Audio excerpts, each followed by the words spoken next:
Hey there, Rub-a-Dub subs, it's Black Metal Werewolf making a brand new video for this week, and this week's video is going to be another heavy metal conspiracy. In this video, I intend to uncover the dark and secret truth behind one of the most well-known bands on the face of the earth.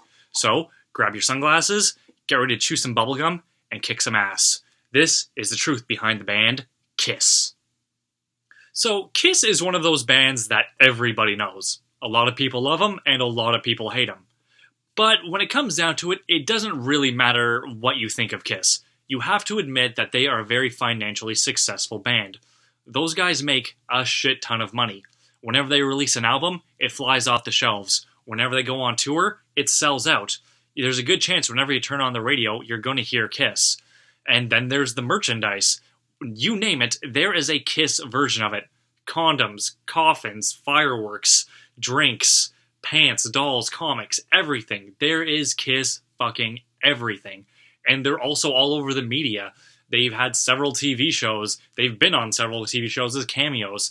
Kiss is fucking everywhere. So you can't deny that they are very financially successful and very influential. Regardless of who you are or where you're from, everybody knows Kiss. But what if I told you that this whole thing is a nefarious alien plot, much like in the movie They Live? If you've never seen They Live, I'll give you a very basic rundown of the plot. Essentially, aliens are living among us, disguised as regular humans, and they're brainwashing the majority of the population with hidden messages all around us. There are some people who are aware of their presence, but the aliens buy them off with promises of money and power and a better life when the invasion happens. I could give you more information, but it'd be easier for you just to watch the movie or to go to Wikipedia and read the webpage about it. Now, with that being said, I don't intend of accusing every member of Kiss of being an alien. In fact, I only believe two members of Kiss are aliens, Gene Simmons and Paul Stanley. I think that every other member were just naive humans who were bought off with the promises of fame, power, and money. The perfect example of this would be Peter Criss.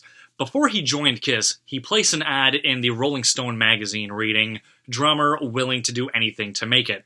He was the perfect target for alien overlords. He wanted fame and fortune, so when Gene and Paul approached him and promised him fame and fortune, he gladly signed on to it.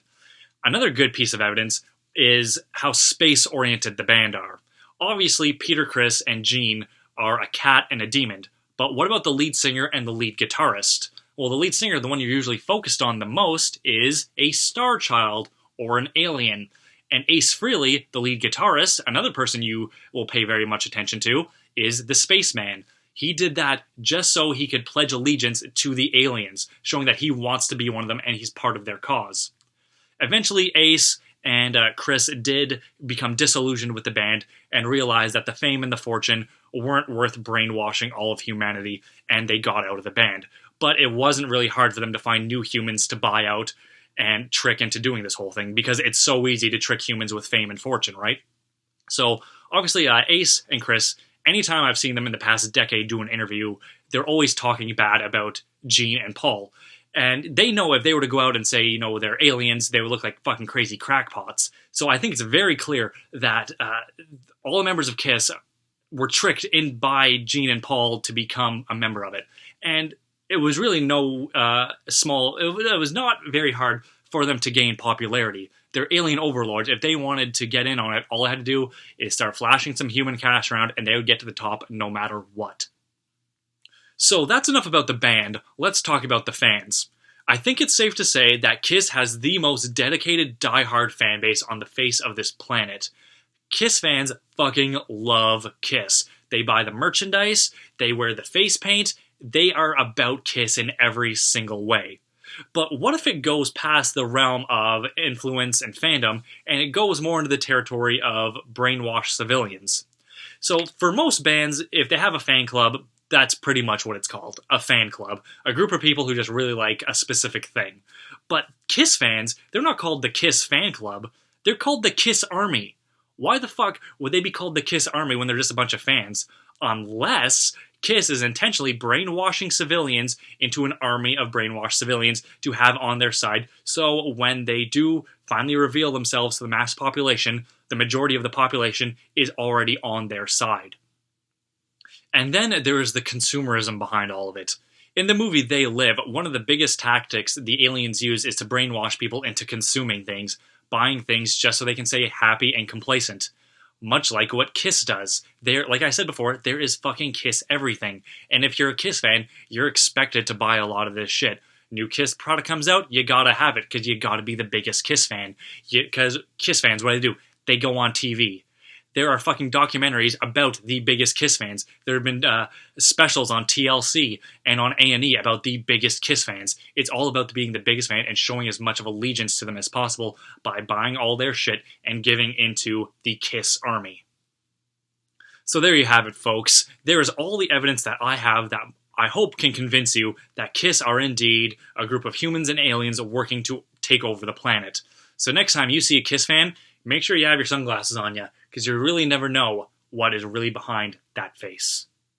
So that's enough about the alien and conspiracies and shit. I want to do another album recommendation or an album warning. And pretty much like every other one, it's a recommendation. Yeah, you guys will remember this from my December unboxing of the Metalhead box. The band is Codex, Factoris, Engines of the Slavestate. I did finally listen to it, and I have to say it is an awesome thrash/death metal band from Vancouver, Canada. So this is just a demo. They haven't released their debut album yet. They're hoping to have it out by summer of 2017. So I highly suggest checking these guys out because it is really, really good music, and I think you will really like it. So that's it for today's video. If you like what you saw, don't forget to like and subscribe. Leave me a comment letting me know what you thought of today's video, and check out some of my past videos while you're at it. If you want to keep up with me on a more daily basis, you can follow me on Instagram. I'll be putting my Instagram name in the bottom like I always do. Gene Simmons, if you're watching this, I just wanted to let you know this is a joke, so please don't sue me. So yeah, thanks a lot for watching, guys, and stay brutal.